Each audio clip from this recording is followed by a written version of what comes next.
right, and we are live. Hello, everyone. This is Raise Your Voice as part of the Fans First Sports Network. We are live on YouTube at the Raise Your Voice YouTube channel, and we are live on X from the D-Rays Bay account. I am joined by my good friend and co-host, as always, Darby Robinson. Darby, we are a little over a week away from the Rays taking the field for their first regular season game, but I know it was pretty early for you. It would probably be closer to like stay up late territory than it would be for me being wake up early territory to catch the first regular season game of the 2024 season. Dodgers, Padres in Seoul, South Korea. I guess the first question I have to ask you is if you had any money on the game. I had a real good inside tip from a guy. Let's just say he's awfully close to the I don't know how to interpret that. Oh, there you go. I did not have any money on the game. And hopefully nobody else in the Dodgers dugout did. This is like kind of breaking news that like we have not like had barely had time to like kind of comprehend. Or anybody else, but it's what everybody in baseball world is talking about is besides the baseball game that happened in the wee hours of the morning, especially the very wee hours and on the West Coast. I got up at like 5 a.m. My cat got me up at like 5 a.m. To say feed me, but he doesn't get food at that or early. I don't know why. He keeps trying though. So I got up at like 5 a.m. So I was able to turn on the last couple innings just in time to like see, the ball go right through Jake Cronenworth's mitt, like just explode through like the glove. So that's wild. So I got to see the end of the game. And then a few hours later, the baseball world explodes with the big headline of like a Shohei Ohtani betting scandal. And in the first bit, it's basically Shohei Ohtani's personal translator being implicated or accused. I should say accused is the best term right now because everything is just accused and there is an investigation going on, I guess, but a lot of money, millions of dollars betting from Shohei Ohtani's account, betting through the interpreter, not through an account that Shohei, from what I've read, because again, this was not a legitimate sports book. This is all offshore or illegally operated from the United States. And so it kind of more so sounds like it was the interpreter, who had the relationship with the bookkeeper and then was using Shohei Ohtani's bank accounts or funds through wire transfers to pay off his debts. Yeah. Some wild stuff. It's very early on in the stories though. So there's been a story and then a kind of a changing story and some accusations, and ESPN has a really good write-up about all that we know so far. But I'm sure this is just the tip of the iceberg of a story that's going to be kind of a big deal. So we'll see where this goes. But the interpreter was fired as well. He was in the dugout hours ago, basically, and hours to go before the next game. Right. He was a Dodgers employee, and now he is no longer a Dodgers employee. Yeah, I mean, it's what time is it? It's like 10 a.m. in Korea right now, and like they're like the teams are waking up, getting ready to play again in the next day, game 2 of that series. So it's weird the timing of it, right? I mean, Ohtani was the story all off season. He is the story at the beginning of the season. And then this to happen and be outside of, like anything outside of baseball with Ohtani was going to be news, right? He got married and at first, didn't reveal the name, he just kind of kept it private. And eventually I think he posted a picture with her on Instagram. So it wasn't like she was doxxed or anything.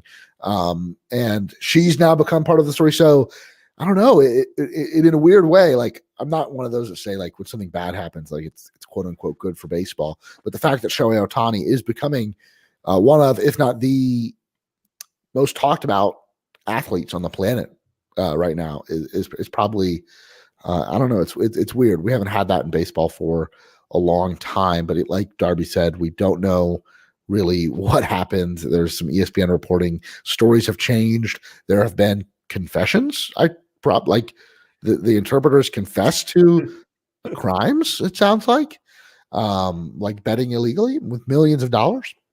So yeah, definitely one we'll talk about. And Otani's lawyers have come out and basically accused him of like egregious fraud. I think the term they used. In terms of investigating and like reporting on crime and not comparing these two stories in the slightest, except that there was potentially crime in both of them, like the Wander Franco story, which like has been months and there's still like, I feel like I know barely anything about the case. It drips and drabs. Yeah. And then Otani, like I literally, before we hit record on this, was reading that ESPN story for the first time, and we've got quotes from lawyers and people involved, and it feels like maybe this is something that's been brewing under the surface for a while. Yeah, and what timing? I mean, day one of the Major League Baseball season, and you got and for Otani, massive story. And trust me, guys, we'll get to the Rays talk. I know you're here to hear about the Rays, but I'm sure as baseball fans, you're interested in this too. Like Otani playing the first game of the season in Korea, like in the Eastern Hemisphere, is like a massive deal. And you've got not only him, but Yoshi Yamamoto, who's pitching tomorrow or today in Korea for the Dodgers, and Ha-Seong Kim, the shortstop for the Padres, being a Korean native.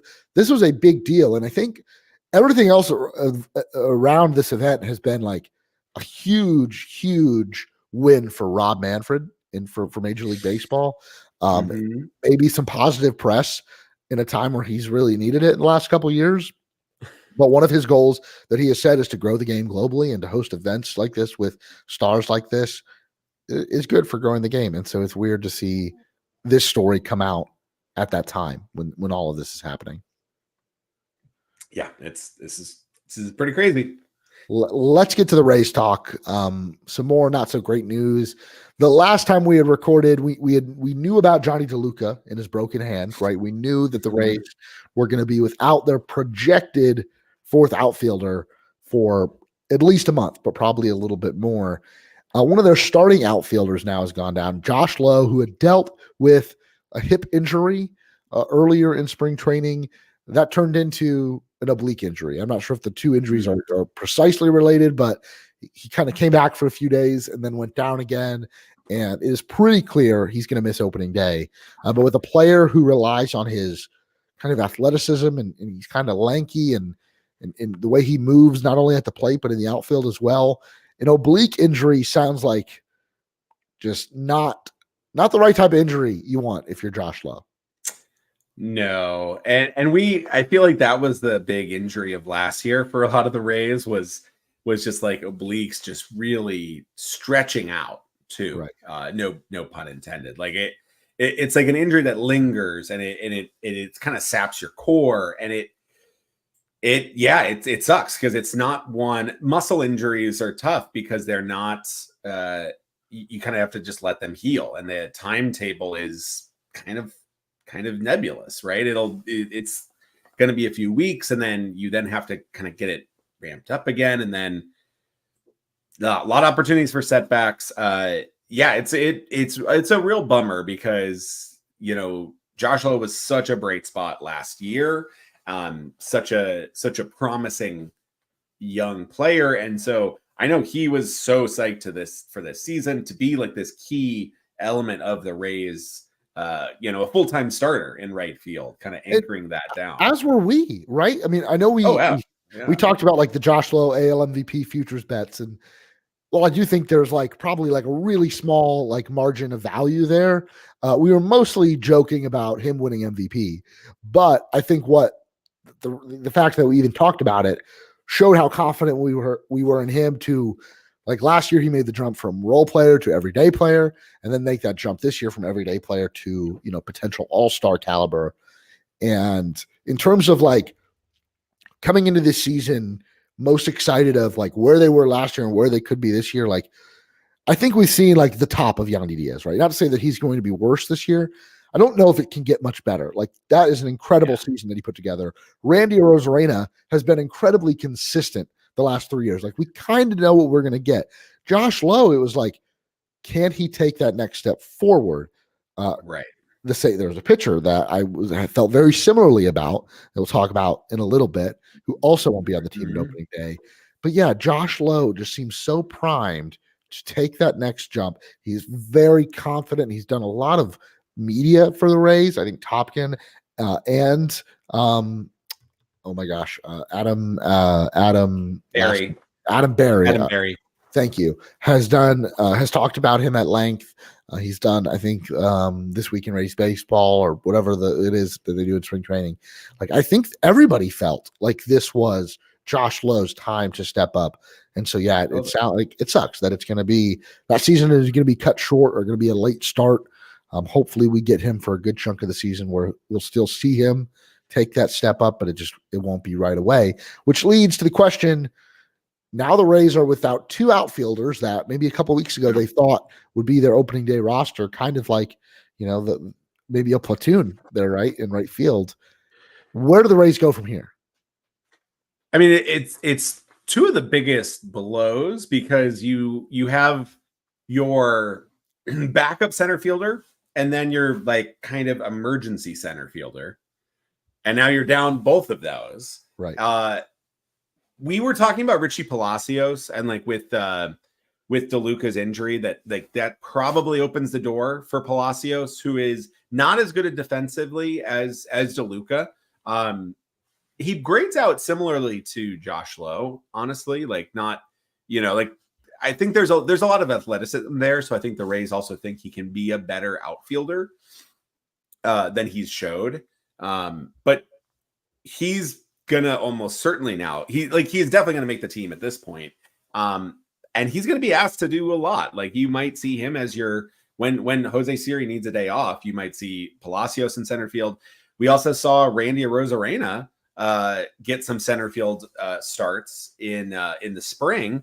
Made a really impressive catch in that first game at center field. So I mean, Randy is a guy who rises to moments. So maybe like if you give him a center field spot start here and there, he might just, he's an entertainer. Randy at his core lives for big moments and the spotlight. And so maybe something like that would be exactly what he needs to like energize himself, to be like that moment. But Randy is not somebody you want playing the most important defensive position of the outfield consistently. So Jose Siri, wrap him in bubble wrap for the next like week, because he's going to need to start a lot of games, because you don't want Palacios and you don't want Randy there consistently. But I do think you're going to see quite a bit of Richie Palacios, and the Rays are high on him. I'm very high on Richie Palacios. I think he has been one of the most interesting additions. And I think when we talked about it way back, months ago, when the Rays traded Andrew Kittredge to the Cardinals for him, he's been somebody that he's like that perfect Rays addition where he does stuff really well, and there's like potentially a lot more room to grow, and you can see him being a guy that could really take a next step forward. So hopefully, glass half full. The glass half empty is that this is a huge hit to the defensive value of the Rays, like a big deal to that. The glass half full is injuries are doors to opportunity. And if Richie Palacios can take advantage of this opportunity and really establish himself, once Josh Lowe comes back, that gives the Rays another option to start. So big opportunity to step up. But yeah, the defensive hit is worrying. Like it's a big hit for speed. Josh Lowe is a huge stolen base threat. It's a big hit for just kind of the general athleticism of the team. It really makes the Ahmed Rosario signing seem like that much better. Like after DeLuca went down, you were like, wow, I'm really glad that Ahmed Rosario was just available for practically nothing, and that he was ready to go to the Rays. Now you're just like, oh my God, Ahmed Rosario is going to get 450 at bats. So Palacios, right? I think he's pretty much nailed on to be in the team now. How they manage that? I mean, the other thing you have to look at is before the Lowe injury, the Rays were at 4 left-handed hitters and 9 right-handed hitters. Now, like, they're down to 3 left-handed hitters. Do they use that 26th man? I mean, the thing is, there's not really many left-handed options. Greg Jones is, I believe, a switch hitter. No, he's a left-handed same with hitter. Jake Mangum as well as a switch Yeah. hitter. So Jones is just a left-handed hitter. Basabe right-handed. Caminero right-handed. Shenton left-handed. Mhm. That would actually be an interesting. We can maybe have that discussion. Whether But Austin limited Shenton is worth a look. limited defensively, so you only Right. have first or third. Yeah, he would be your bat first. And that's it for the 40 man. Few maybe some non-roster invites. So, I mean, do you think? What does your gut tell you? Next week, I know we're going to get into like some more discussion about opening day. Who could be on the team? Who could be on that field? That on opening day facing Barrios. But are you thinking like what Curtis Mead gets the edge here, or do they give someone like Greg Jones a cup of coffee?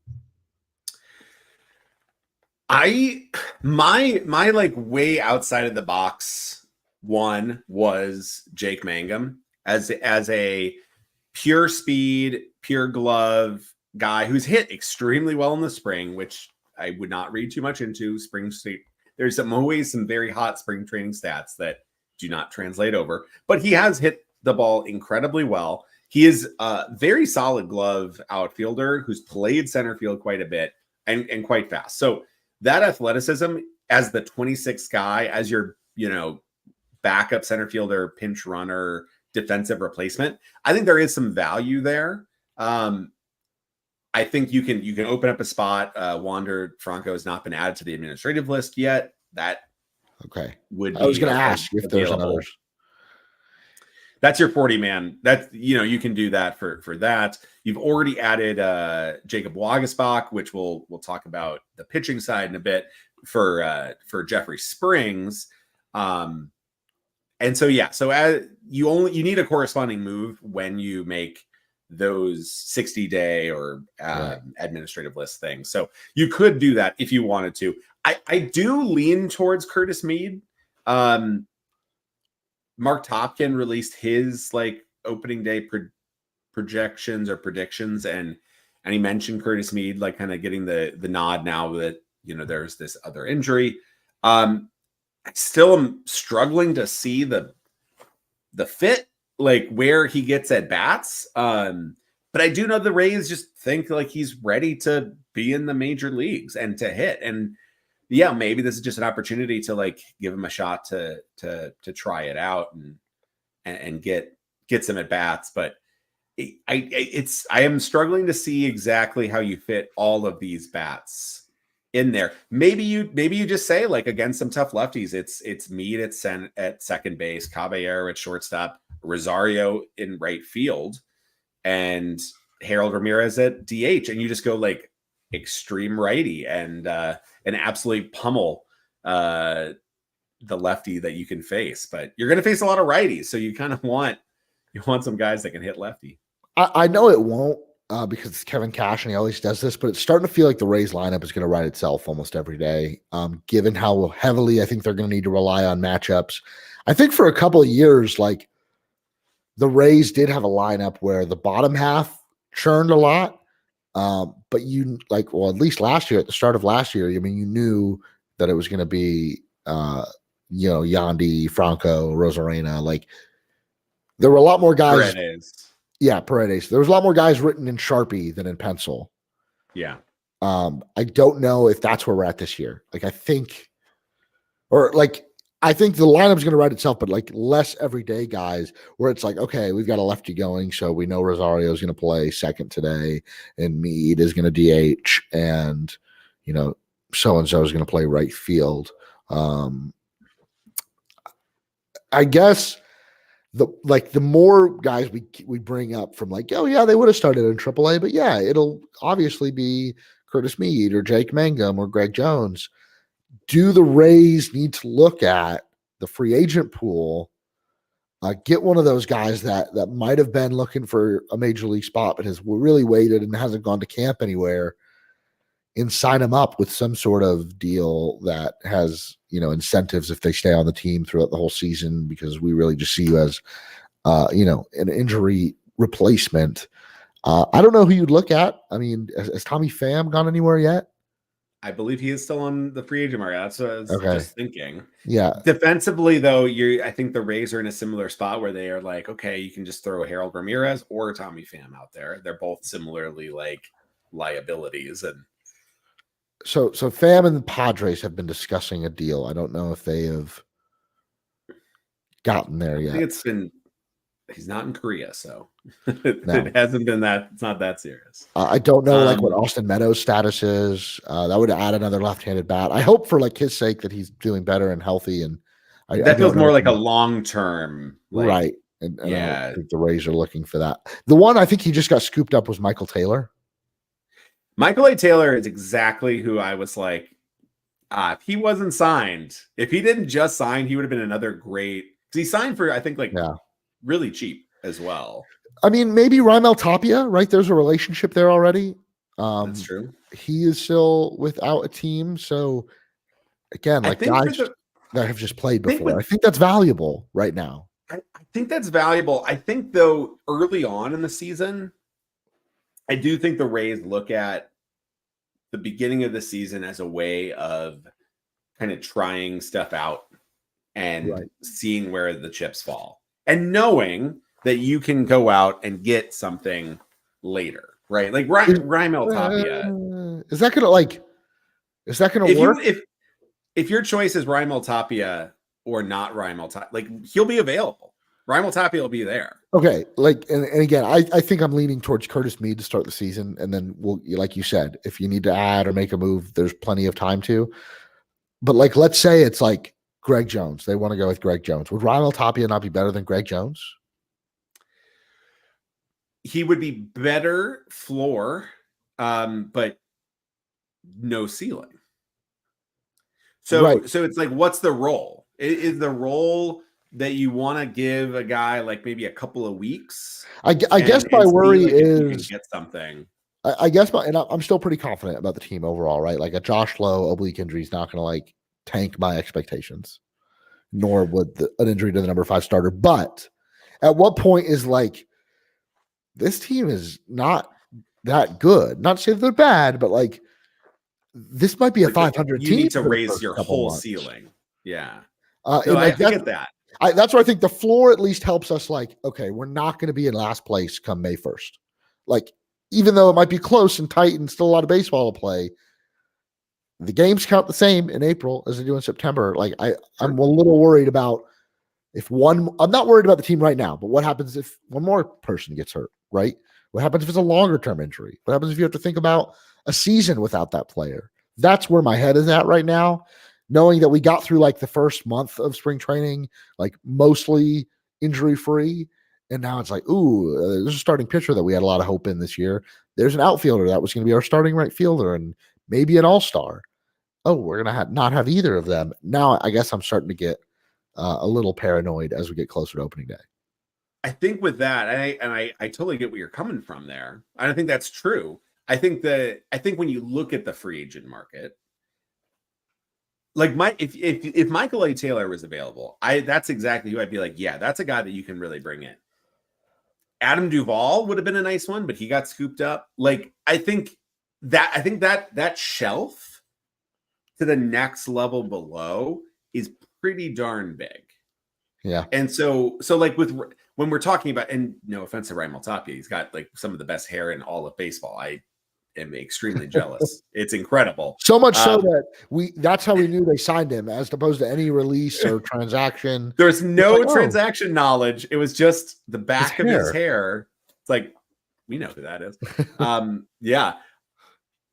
I think like when you're looking at players like that, like replacement level players, I think you are already, if you are like this person, if you need that person to play a big role, I don't think that's saving you from anything. I think that's just you're sunk anyway. So like just you'd rather lose finding out about the people that are clogging your 40-man roster than, because that's the thing, right? Is if you're getting Raimel Tapia in and to play in the major leagues, you need to do a 40-man move. So you have a couple in there and Wander. I'm not sure if has Rasmussen been move to the 60-day yet? I believe so. Yeah, I believe he did.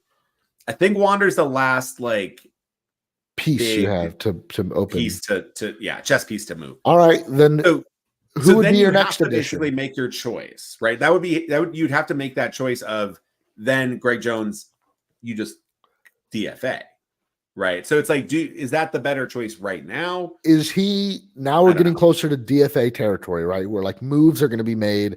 Maybe there's a reliever that still needs to be added that the Rays don't like. Like maybe there's another move coming. So yes, they can move Wander. Who are 2 or 3 players that might be out of the job come the start of the season?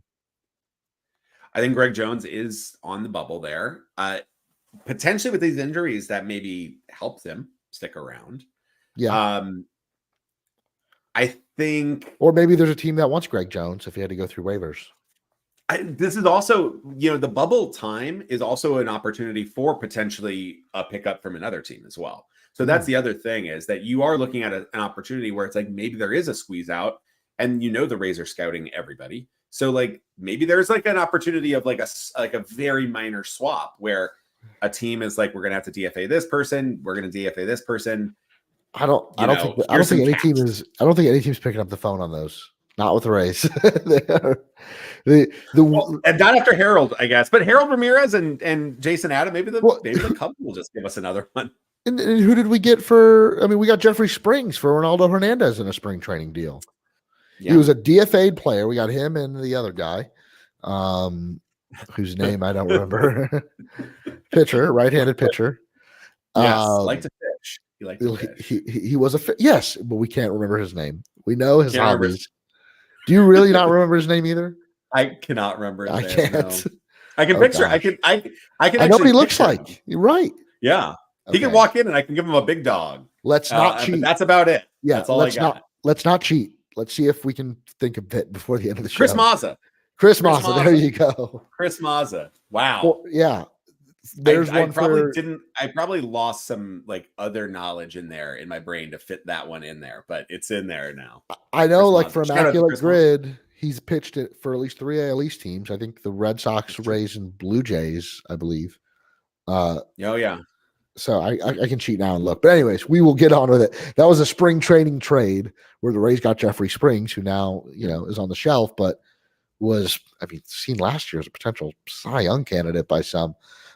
So I don't know if I'm another team and the Rays come calling now and say, yeah, we want that reliever you just DFA'd and we'll trade you this outfield prospect that we took in the first round, but he hasn't really turned into anything. But if they're moving it on, I feel like they're just, I think that's the thing though, is I don't think front offices work quite as scared as that. I think that's probably true. Do. Yeah. I think fans do. I think front offices are like, I think front offices do not dwell on the ones that get away as much as fans do. Or else teams would have stopped trading with the Rays. Right. Because also then you like the Rays are going to miss some trades too. Like we were actually just talking about this in the Slack, but like Evan Phillips closed out the game for the Dodgers. He's one of the best closers in the game. He was with the Rays, signed, came up for a quick spell when they were doing some massive arm churning, and then DFA'd 2 days later. And you can easily look back and say, like, wow, there were some bad pitchers they kept over him.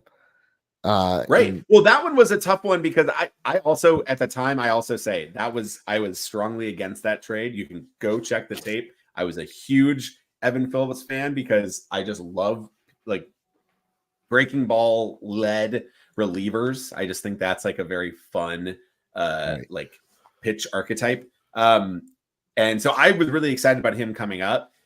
It was a time where the Rays were just basically like throwing live arms at the wall to just piece together innings. There's like a bunch of injuries at the time, but I was very disappointed in that that drop. But here's a stat for you. Happens.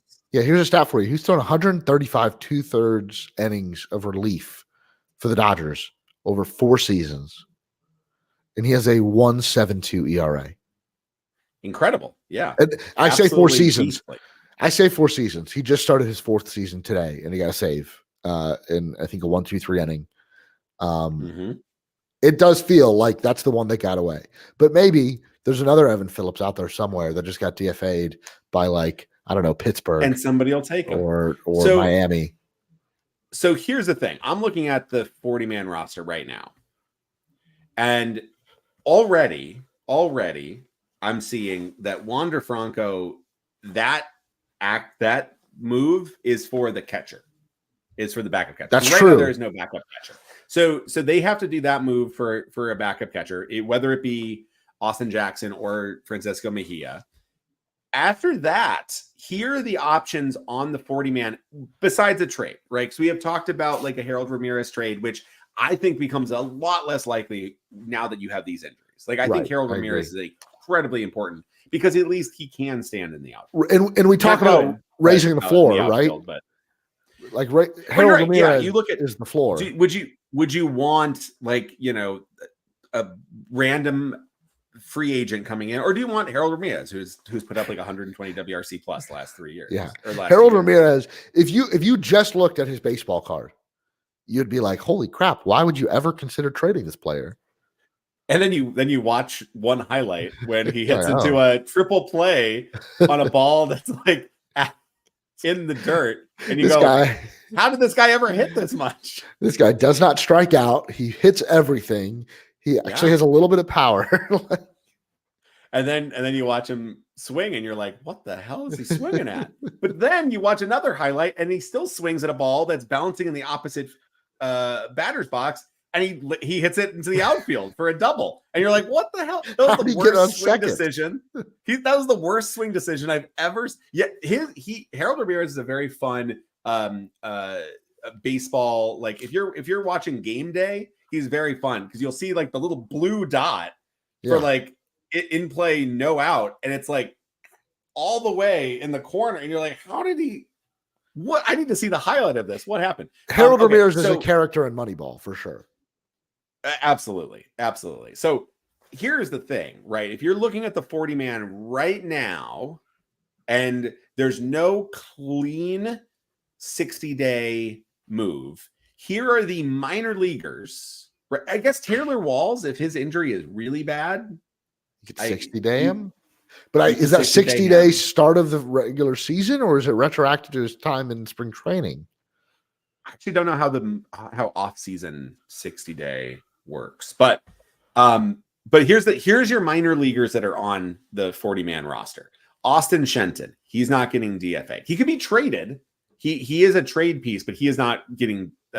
He is not like that's a bigger move, right? That's like a bigger trade. Greg Jones, definitely in the DFA like range, but again, your outfield depth is limited. So maybe you DFA him and you bring in Ryan Maltappi on a minor league deal. So he's back to being in Durham a call away. Right. Junior Caminero, obviously not. Aslavis Basabe, obviously not. Colby White, I think and Manuel Rodriguez. Manny Rodriguez was pitching a ton in spring and pitching very well. He's the type of guy that if he came on the market, somebody would definitely snatch him up. Jacob Lopez, I think is like that's like a guy that's going to get spot starts this year. Yoniel Cure, they just added him to they really like him prevent too. the Rule 5. Yeah, and the stuff is incredible. He's just very raw. That's it. That's the only minor leaguers on the 40-man roster right now. So those are bigger trade pieces. Those are not right. Like just whatever, take something. So I think the Rays are in a spot where they're going to have to make it work or make a big trade. And I think the only way you can make that big trade is if you finally figure out, like, if Curtis Mead can hit the hell out of the baseball, then you go, okay, we're going to have right field be kind of weaker defense. So we're going to have Harold Ramirez out there and Curtis Mead's your starting DH until Josh Lowe gets back.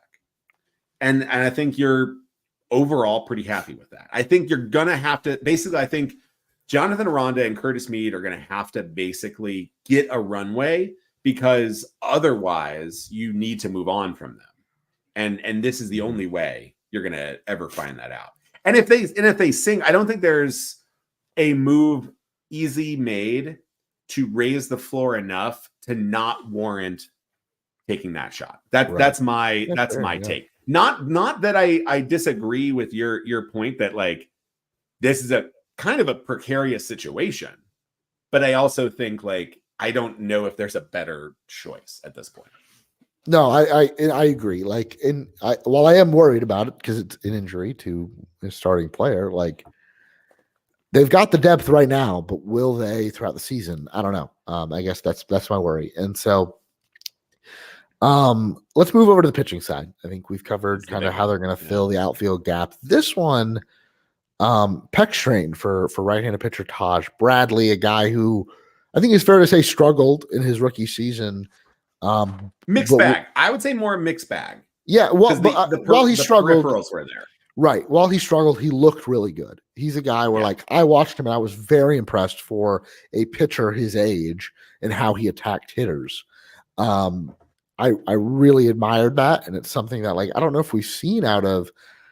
It kind of reminded me of like early days Chris Archer, with just incredibly nasty stuff in a confidence. Well. Yeah, Blake Snell, though, I felt like there was like a lack of confidence sometimes, or lack of poise, lack of outwardly, poise. And I say like that Blake's always had the confidence, and I say that now, but I feel like Blake Snell is more poised now. I think. I mean, he's 2 times like even he hasn't changed the way he pitches, but he is more confident in his ability to have success pitching that way. And I think Taj Bradley maybe is close to the same boat where, man, this stuff will play. It did last year. The rest will just come. Needs to be the better pitcher. Yeah. Right. The rest will come. And if you can get through that mentally, and I think like Kyle Snyder, perfect guy to do that, right? Totally. Yeah. Keep throwing your best stuff. Do not change a thing. It will work. You will get better.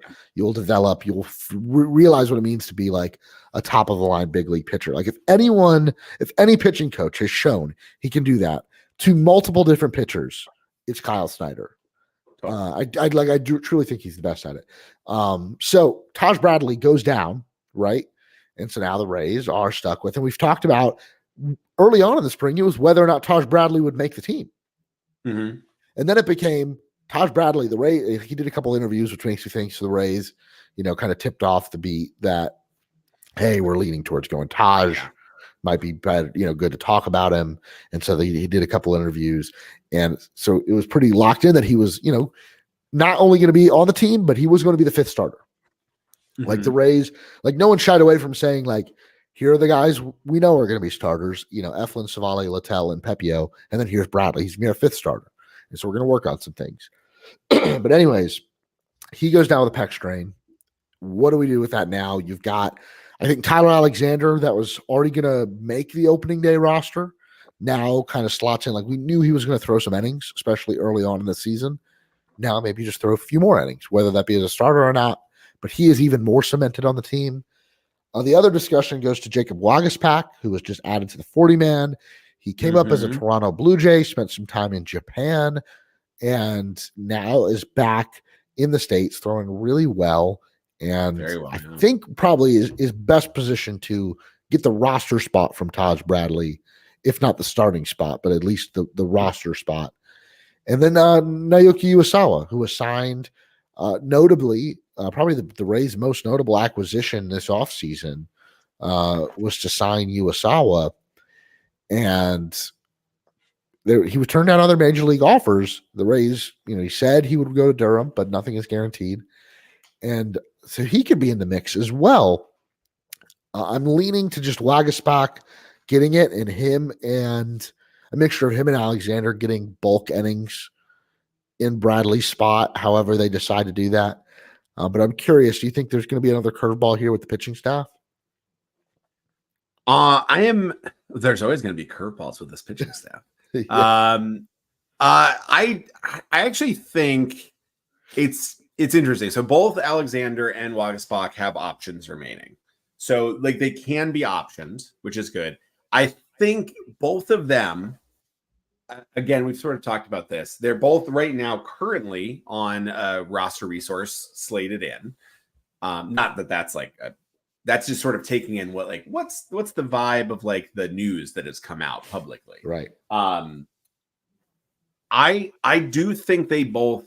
I'm right now leaning towards Wagaspak and Alexander in. Alexander getting the starting part, not necessarily guaranteed to go 5 or 6 innings, but like at least the one that throws the ball first, let's say, because that's how the Rays do it. And then USAwa starting in Durham, because I do think there's a bit more of a learning curve coming into the American style, and I think that could set him up for success. And you don't need to add him to the roster. Again, we've talked about like there might be opt-outs. We don't know how that works in the deal, but if you can basically keep all of those guys and USAwa is still on the team, but in Durham, not taking up a 40-man spot yet, I think that gives him more runway to kind of get comfortable, get acclimated before coming up and hopefully succeeding really well.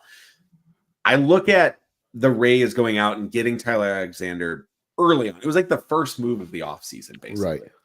And that, again, that speaks to me a bit, because it suggests that the Rays really liked what they saw, and they saw a role for him. And then I look at Wagaspak and I see the Rays. That was who Drew Rasmussen was moved to the 60-day floor. When Drew Rasmussen goes to the 60-day AL, there's a choice of who's adding to that 40-man roster, and they picked Wagaspak. They didn't have to do that then. Right. I mean, they might have been like an opt-out in his contract, but like that also suggests that like they see something a bit more than like some of the other relievers, some of the other options that are available. So right now, I do think Wagaspak is kind of moved into that like bulk inning, kind of almost like the Sherman Armstrong role from last year, which is like 2 to 3 innings and like kind of piggybacking with a starter, and Tyler Alexander kind of getting the more extended, possibly even Zach Littell treatment, right? Who has experience starting and just last year. Man, I think we need to probably do an episode. Maybe, I don't know. I feel like I can't wait till next off season, or maybe something that can go on the site, like the list of the comprehensive list of non-roster invitees that have gone on to like have major success with the Rays, even if it's for just a season. But I'm talking about those relievers that, it just, Alexander was claimed off waivers, but I'm talking more so just the guys that like you weren't expecting to, but the Rays turned them into competitors. There's been no smoke that USAwa is going to make the team. Like that hasn't even been like hinted at, which makes me think. Then they add Wagaspak, which they were limited on 40-man space at that time. You have to think he was getting close to an opt-out because at that point they still had Springs and Franco to move. But again, as you mentioned, there was going to be a move to bring a catcher on at some point. Mm-hmm. At this point, like the Rays kind of already knew about Josh Lowe and maybe where he was. Like the timing of Wagaspak being added again is really telling. USAwa, I think we'll just go to Durham. Like, again, there's been no smoke of him opting out either. Not that there would be. I feel like he's just going to go to Durham. And the Rays are, I think, way better prepared to absorb this injury than the Josh Lowe injury. I feel way less stress about this than the other one. Like, overall, it's a big loss, but again, I'm excited to see what they churn out pitching-wise. I am too, and that's always fun to watch how they're going to puzzle it together. But again, I wonder, like, what happens when the next starter goes down, like that? And I'm being real. I think I'm being pragmatic. Or like, that's what's happened. You have to be prepared for. You go into your year with a rotation of 5, and like 2 of them won't finish the year, maybe. And so I hope that the Rays are kind of prepared for that, and maybe there's still some discussions happening with other guys out there, but I am interested to see like what Wagaspak has to bring, because if the Rays like him, I'm definitely interested. It doesn't feel like any of their pitching moves have been made out of desperation. No, and I think you do still have like some interesting reserves that you're not tapping into yet, and that is USL, that is Jacob Lopez. Not to say that they'll be good, right? Like you don't want to have to lean on them. No, not at all. But I think like they're interesting enough, right? And I think the Rays are in this. So we've sort of talked about this briefly. I know we've talked a lot more on the Slack about it. So maybe that's, I don't know if that's translated over to the pod or not. But like the Rays are in this very interesting spot coming into this year. And they have a thinner rotation, but with a lot of people coming back this year. So it's like a tough balance where it's like, do you fill that rotation knowing that Jeffrey Springs, Drew Rasmussen, Shane Baz are all expected back like mid-season? And like maybe one or two like has setbacks and they're later. But if not, you also then are in this spot where you are running into a roster crunch and you really don't know what you can do with all that. So you maybe go with like, okay, we like Zach Littell, we like Aaron Savale, we love Zach Eflin, your game one opening day starter. Yes. And you have Taj Bradley, right? And so then you're like, okay, that fifth starter spot is like, we should probably figure out like what Jacob Lopez has. You know, Tyler Alexander, they went out and got, and they think highly of him. So now you have maybe, and then you sign USL. So now you have maybe like 6 guys you like. You then trade Tyler Glasnow, you add Pepio. So that's another guy you have. Now that you're up to like probably 6 you like, with 7 as USL as like another like guy that you want to try out at some point, that he's going to get innings. That's 7 guys to start the season, 5 there, and then 3 potential huge reinforcements that are rehabbing. And it suggests that if they are rehabbing well so far, not to say that it always will happen, but like if they're progressing well now, you maybe have less of a stress of needing to add a replacement, because you're now not covering the whole season, you're covering a part of the season. And when somebody goes down, that could be lined up kind of perfectly timing wise with somebody coming back. I think this injury for Taj, the fact that it was a pec injury is, I think, also the big like weight of relief, right? Is when he got scratched, you're like, oh God, here comes the forearm strain. Right. You know, here comes the like big injury. The gut injury. Punch.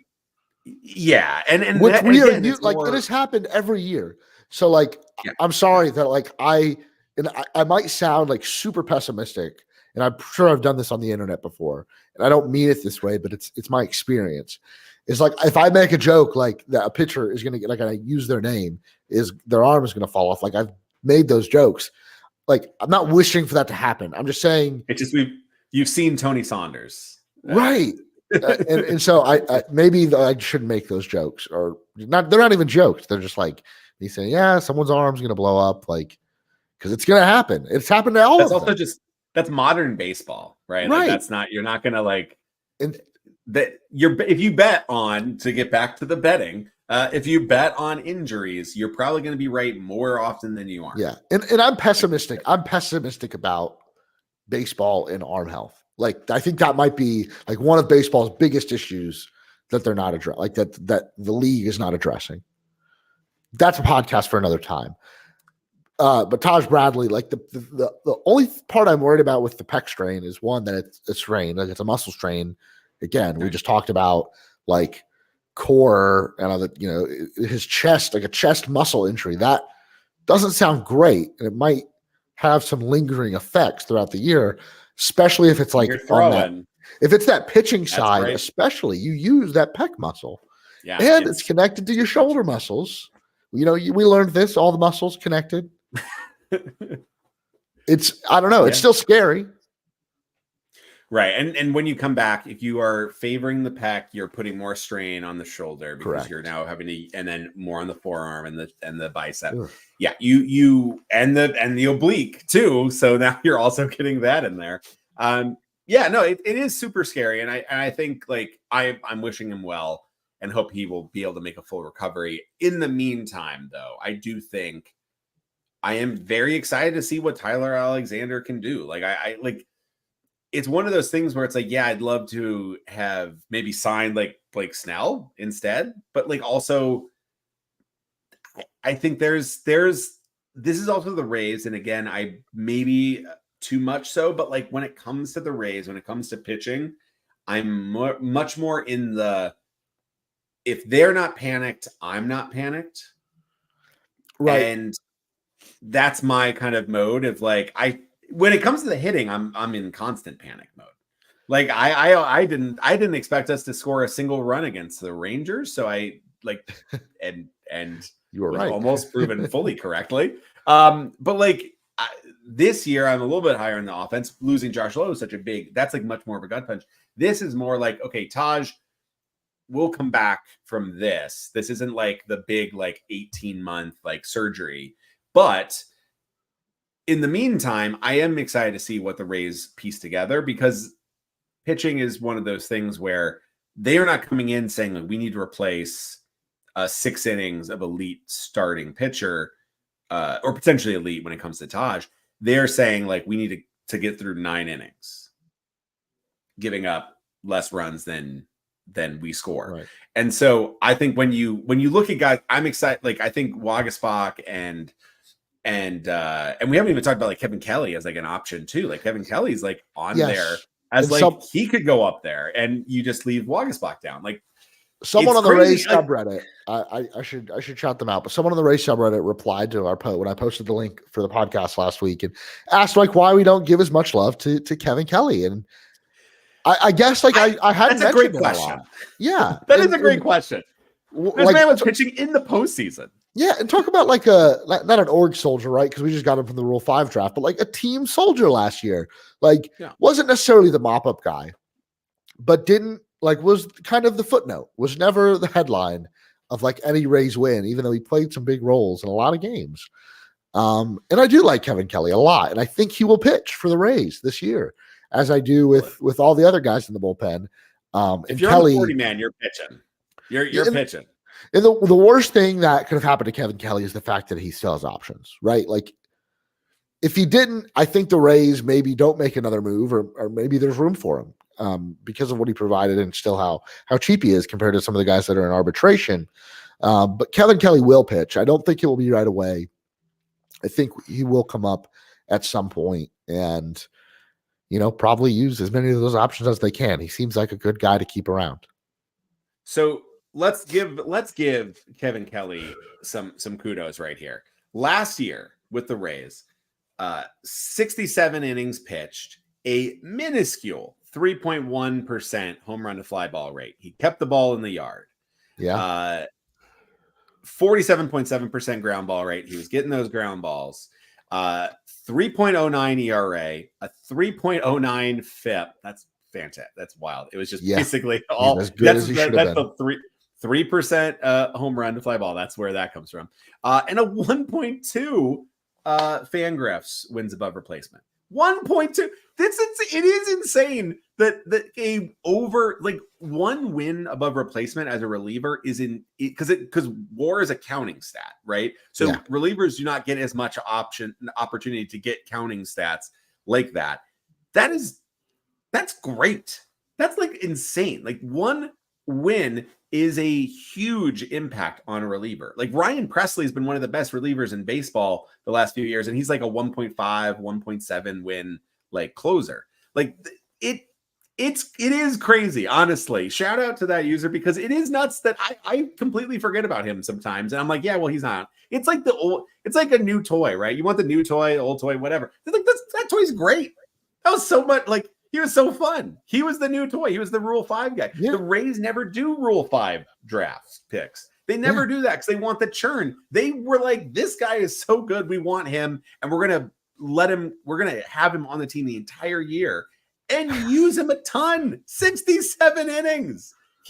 Of 3 earned run average, 3 FIP, fielding independent pitching. Like, that's a hell of a reliever. Now he's not the new toy anymore, so he goes to Durham.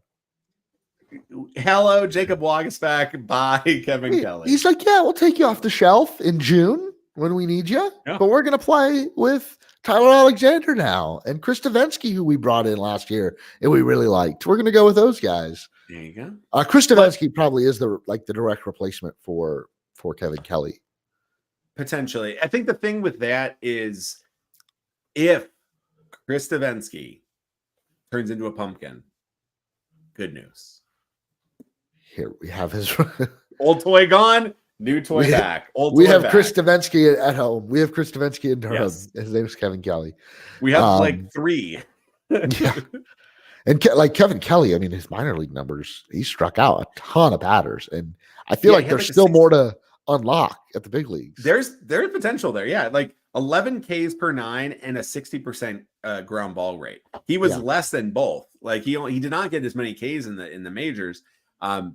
But which happens obviously a lot of the time. But like, yeah, there it's what because also, by the way, Kevin Kelly, we're all like, who cares about him? You have like Manny Rodriguez, pumping triple digits. You're like, yeah, I can't wait for him. Colby White back from injury. You're like, yeah, let's get those strikeouts. It's like I feel much better. Yeah, I feel much better about the pitching staff after having this discussion. I feel more confident in the Rays' depth.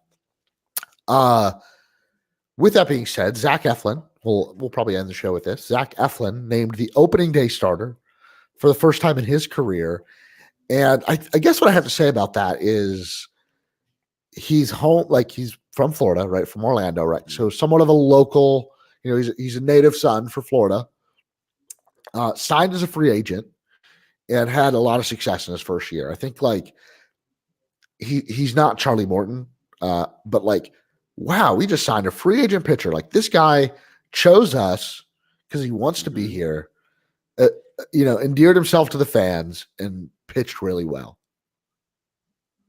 Like that's what Zach Eflin's become in very short time.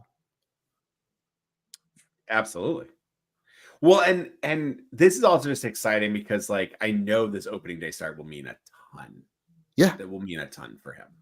Right. And it doesn't matter like how you got there, who got hurt, who got traded. Like this team is projected to win a lot of baseball games, to be in a pennant chase in the second half of the season. And he is expected to, to lead this rotation into the year. And that, I mean, says a lot. It's not like, who's Oakland's opening day starter? No offense, but a season where it feels like they're playing for nothing. Like 29 teams are playing for a championship and Oakland is not. It's maybe the White Sox. Alex Wood. Yeah, Alex Wood. Alex Wood. Alex Wood.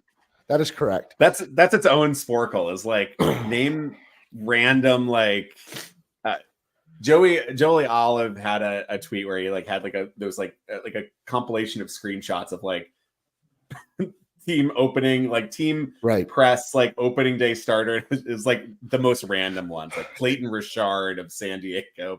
And we need to be very thankful as Rays fans that we haven't gone into a season like that in a very long time. We have had bad teams since then, but we have not gone into a season with that sense of dread of this team will not be any good in a long, long time. So it could be worse. Our expectations, our privilege is definitely showing when we're like, what if we're, because you said it earlier, right? Like, what if we're just a 500 team? Yeah, I'm like, oh, it's like, what I'll bite your arm off for a 500 team at the end of April. Yeah, it's like, wow, it's incredible. Like, it's like, what if we just made it to the postseason again and then lost in the first round? Gross. With like Seattle, like had one time into the postseason in the last like 20 years and cherished. And I like it's sometimes nice to take a step back to be like, yeah, because as a fan, that feeling of clinching the postseason spot every year, like even in years where like they have just sailed into like they're going to clinch, I'm like, the day it finally happens, I'm like, oh, like we made it. I celebrate it. Yeah, I celebrate it. Yeah, it's happened a lot, and I don't enjoy watching postseason games. I've said that. Like I try to enjoy them. There's too much stress, which is my fault, right? Like it shouldn't affect my mood as much as it does.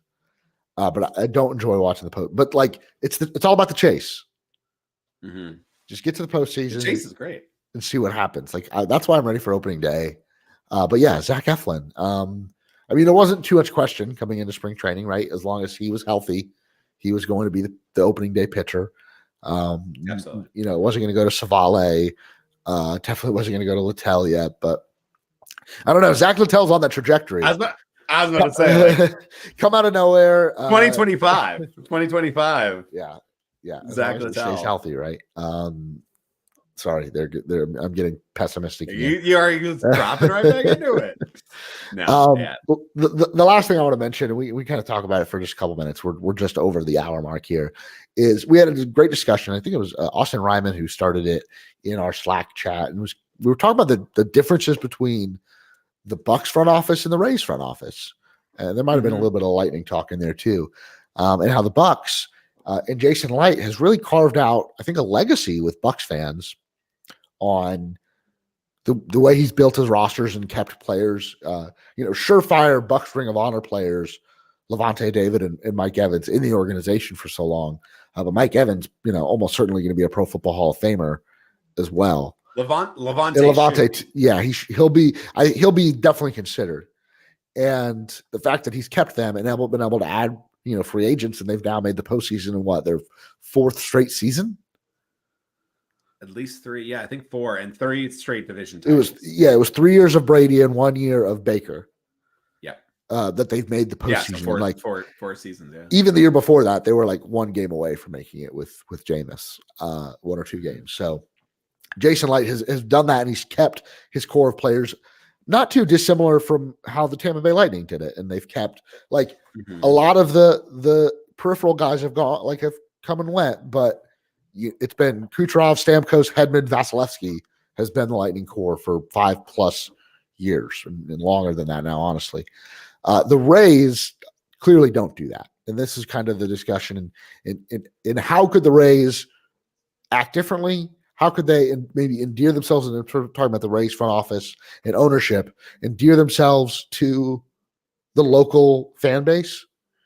And I think we have a really good discussion about how they do business, why it's maybe not the best way to do business, but it works. I mean, I don't know.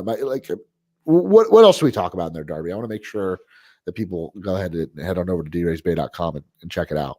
Yeah, I think it was a good article, or a good kind of summation of our kind of just discuss. It was just a good discussion, honestly. Because I was, kind of countering a bit with Austin about I think for me, the biggest thing about it, we talked about growing a fan base, right? The Rays are a younger franchise, getting older though, and we're starting to see people with, Austin himself has a kid now, yeah, and so he is this generation of Rays fans who grew up as a little kid watching the Rays. Yeah, Austin, I've that's, and I've always made the same argument as him, I was a kid when the Rays were terrible, and I was still a Rays fan or a Devil Rays fan. So many of our friends were living and born and raised in the Tampa Bay area and were Red Sox, Mets, Yankees, Tigers, from all over and up from the north. Braves, another big one. And we were Rays fans. And so our kids will be Rays fans, and how the Rays are still so new, right? In a very unique economy and media market that I don't know if we've seen the Rays fan base grow as much as it will in the next 20 years. Right. And so that's I come from the same thing. I don't think the market is cornered by the Rays yet. No, and we've seen the TV sales go up, and we've seen that there is enthusiasm, but there is this conflict, right? Where you are not a top tier attendance. You are at the very bottom. You're in the bottom 3 or bottom 5 every single year. And so one of the discussion points was maybe if the Rays kept players, fan favorites, then that would draw attendance. I think for me, I'm not saying that, and I'm not arguing that they shouldn't. I think there is some just economics arguments that make baseball a little tougher than other sports in that way, especially in terms of just in terms of performance, right? I think the Bucks are a very shrewd team. They are bringing back Levante David and Mike Evans because everybody would love to add Levante David and Mike Evans. Devin White signed a prove it deal with the Eagles, and the Bucks could have offered him that and didn't, and he was benched the last few games of the season. So like that's a guy that you could say is like, is that your Corey Dickerson? Like, you know, Right. like yeah, maybe he had like a good year, but like, you know, like he's not, you know him, but like he's not that good. So like, are you suggesting the Rays sign Corey Dickerson? He's out there still. There, hey, and he's left-handed. He's left-handed. Oh, there you go. Bring him back. I think the core difference, right, is what we want is great players that continue to play great for the Rays. And I think the Rays get a bit of a bad reputation for constantly trading players, right? But a lot of those players aren't still great. And I think that's the big conflict is I don't know if we have seen it with like Detroit. We have seen it in Anaheim with like a bunch of different times that like great players, once they become washed up players, aren't a draw. Like people aren't showing up for that. You need to also win. Winning alone is not a draw. I also just think I discussed this in this. I just don't know if maybe there's a cap to what a draw looks like in the Tampa Bay area when it comes to baseball. And even when you look at like the Rays and their peak of like 2008, 2009, 2010, there's a drop off. And we were talking about that where it's just like, what happened? And it's like, there was some losses of free agency, like Carl Crawford, and trades of Matt Garza. And my whole thing is that there's no way that you go from, I have the attendance right here. You go from like a big season of like 18, you go from like attendance of 23,000 a game in 2010 to 2011 of 18,000. That's like almost a 5,000 person average drop. Oh, because Jason Bartlett is no longer your starting shortstop. Well, even in recent years, like I've always asked, like, why is the attendance getting worse? And you know, you could point to like everyone always points to like, well, the location sucks, and they've known it sucks, and you know, entertainment's different, right? You have all these more entertainment options now. Why are you going to a baseball game? And it's like, listen, I'm not saying the Rays need to have great attendance, but why are they ever playing a Major League Baseball game in front of like 6,500 people? Right. Like that's the part that I can't explain. I can make all the excuses as to why they're finishing, you know, the bottom 2 or 3 in attendance every year. Somebody has to. Someone has to, right? But why is it so low and getting worse in the last couple? And I think this year kind of bounced back, and I think the Rays are being more creative. But like 2021, 2022, we were still coming out of COVID. The Rays were playing from 2020 to 2022. Those regular seasons were like some of the best baseball the organization has ever played. And that core is still here. Right. Like a lot of that core, like you a couple pieces are gone, but like baseball, it's like you can't keep everybody, but like that core is still here. Yeah. They made a World Series. They followed that up winning, what was it, 100 games the next year or 90? Like they were just getting better. They re-signed a bunch of players, including somebody. Yeah. In 2021, like it was heartbreaking how it ended. It was heartbreaking when 2021 ended, but we all just thought they were going to win the World Series. Right. They were like at the end, like those first 2 games, like first 2 game and then like the first game and then like the next inning and a half, we're like, oh my gosh, the Rays are going to win it all. They're never. If you just stopped after the Jordan Luplow grand slam and been like, this team is going to win the World Series, and then the rest of that series happened. Yeah. But I think that's my biggest thing is that I don't think keeping fan favorites is a cure-all for the attendance. I don't think like winning is the only thing that can get you attendance. I think there is a mix. I think the biggest thing though is if you look at these things, right? So I say 2010, there's a big drop off. You also have one of the largest economic collapses in 2008, and that takes a little bit to hit. And Florida in particular is one of the hardest hit states with the housing bubble. Yeah. And so a lot of people they lost everything. And so, yeah, you don't have money to go to a baseball game. 5,000 average. I think you see probably a lot of teams drop off in after 2008 for a little bit. 2020 is a similar level of like grand global pandemic economic collapse, and now we are seeing the economy bounce back a lot this year, but it's taken until almost 4 years later to see the economy bounce back and jobs bounce back and all of that.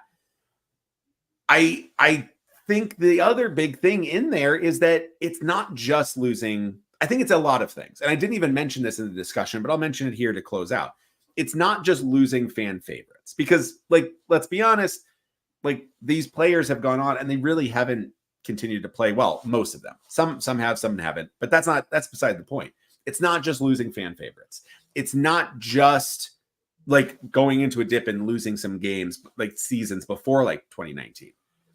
It's the pandemic, it's the location, it's the stadium, it's flirting with Montreal, it's uncertainty about whether there's going to be a future for this team.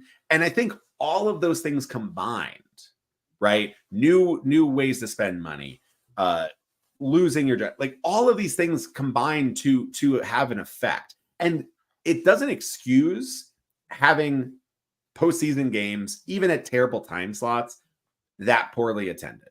Yeah. It doesn't excuse that. It doesn't excuse the 6,000 ones, because the cost of the tickets, they've added deals, they've added those things. So there's been a lot. I think if you say there's one reason why attendance is doing poorly, I think you're wrong. Whatever that is, whatever your argument is, if it's a single thing, it is not that.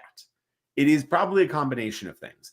And what I would like to see is, because the Rays have committed to re-signing several players, they have committed and tried to do an economic push towards staying in St. Pete.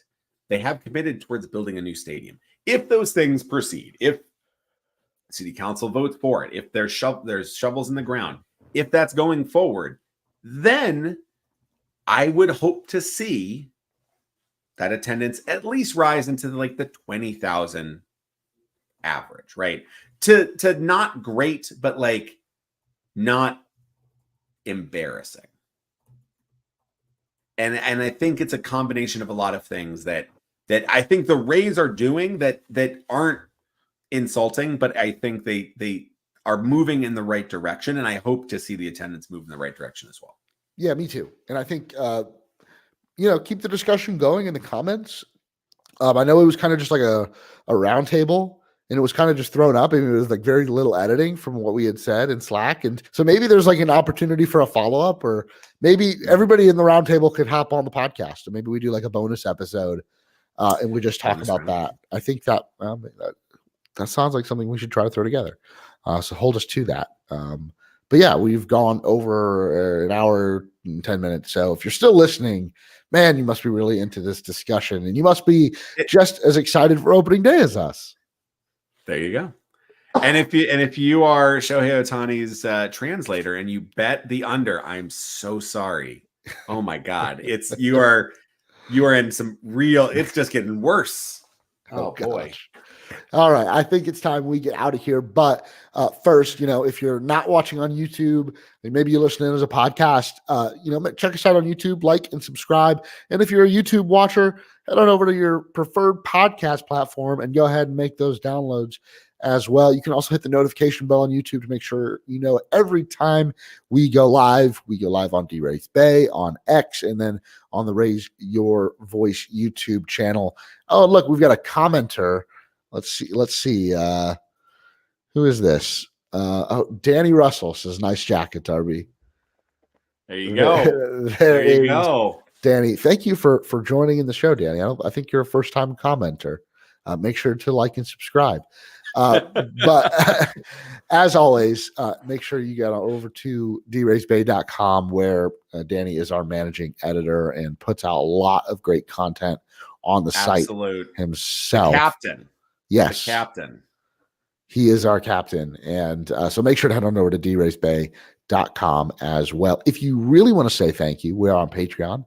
Just go to patreon.com/raiseyourvoice, where you can subscribe to one of 3 membership tiers starting at just $1 a month.